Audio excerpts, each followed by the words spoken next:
McAdoo has done a masterful job being trite and glib and non-communicative throughout this lost Giants season, but this week, the bumbling head coach showed his true colors when he completely botched the plan to transition away from franchise QB Eli Manning. RobbinsGetty Images. The guy had one job, according to owner John Mara, and McAdoo blew it. All he had to do was orchestrate the Manning move with some class, dignity and a touch of grace the two-time Super Bowl MVP deserves. Instead, McAdoo fumbled this week worse than anything Mark Sanchez ever did with a football. What a jerk. McAdoo is a lot of things: a guy who looked foolish in a suit that didn't fit him when he was introduced as the Giants head coach last year, a guy who has failed to establish any kind of respect or accountability in the Giants locker room, a guy who has been coy with the media and fans, ducked questions about his team's poor performances, who's uncomfortably trudged through this wrecked season looking every bit as incapable and over his head as Ray Handley ever did. Tom Canavan. Look, Manning wasn't going to last forever, and he has not been very good the last 2 years under McAdoo, a guy who supposedly got the job because he was expected to support Manning and the Giants' offense. The opposite has happened. The last days for iconic quarterbacks are never easy, and it was humiliating and difficult for guys like Montana, Favre, and even Peyton Manning, when he left the Colts, too. Manning has been an excellent quarterback for the Giants. The guy won 2 Super Bowls, and like when Patrick Ewing left, he'll be appreciated more around here after he's gone. But Manning has also been an unassailable professional, an exemplary ambassador for the Giants, and an outstanding member of the New York sports community.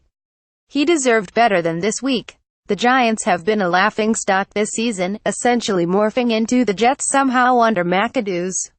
The shame of this whole Manning situation could have been made easier, could have been avoided, if McAdoo executed the move with some grace, if Manning wasn't humiliated further by running the scout team this week.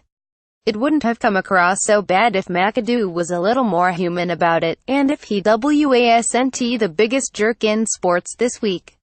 Clay targets. The University of Tennessee is free to hire whomever it wants to coach its football team, but the school was frighteningly jerky this week when it seemed like it was letting cyberbullies on Twitter dictate its search. According to reports, the Vols and former Rutgers coach Greg Schiano had a deal in place for him to become the school's next coach, but when Schiano's name leaked, the hire was eviscerated by angry fans. Provocateur Clay Travis led the charge, and instead of talking about Schiano's questionable coaching abilities, the conversation shifted to whether or not he knew about child rape at Penn State. Now Tennessee looks paranoid about making people like Travis and his minions happy, to the point where it's fair to question if the school will be calling plays in the fall based on polls for whether Vols fans want to run or pass. Until Tennessee gets a spine and the courage to make a coaching hire, they look like clueless jerks. Grastain. One of the great, spontaneous joys of college sports is when students rush the field after a huge win. We saw it happen at the Carrier Dome earlier this year when Syracuse upset number 2 Clemson, which only added to the euphoric win, and again last week when Auburn toppled number 1 Alabama in the Iron Bowl. But just hours after the Auburn student section emptied, the school was hit with a $250,000 fine by the SEC because the conference prohibits fans from accessing the playing area. This is the NCAA's version of "get off my lawn." The conference has unanimously approved a policy requiring fines be applied when spectators enter the playing field after a game, SEC Commissioner Greg Sankey said.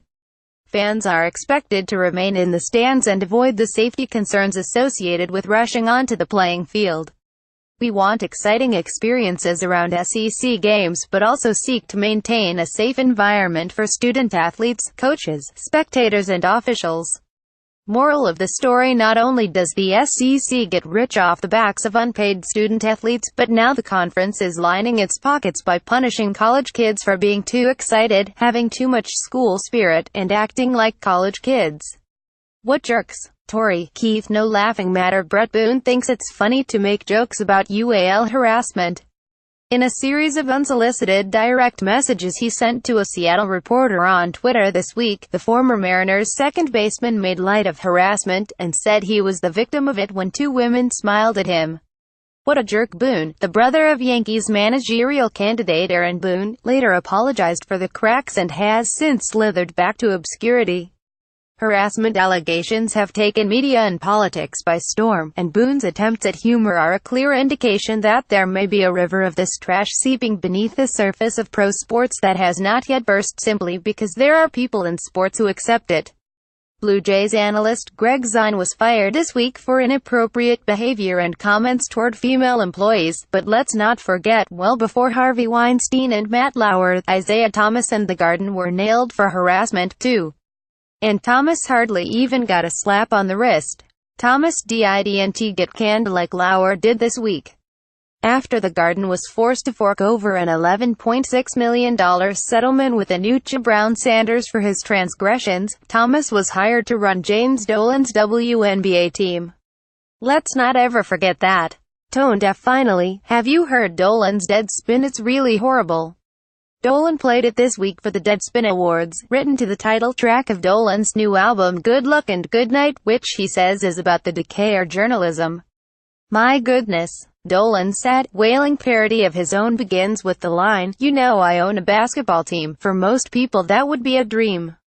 For trust fund kid, it's a living hell. Always some a-hole telling me to sell." If you're still looking for a holiday gift for someone you don't like, you can find Dolan's new album at Sam Goody in the Jerk Rock section.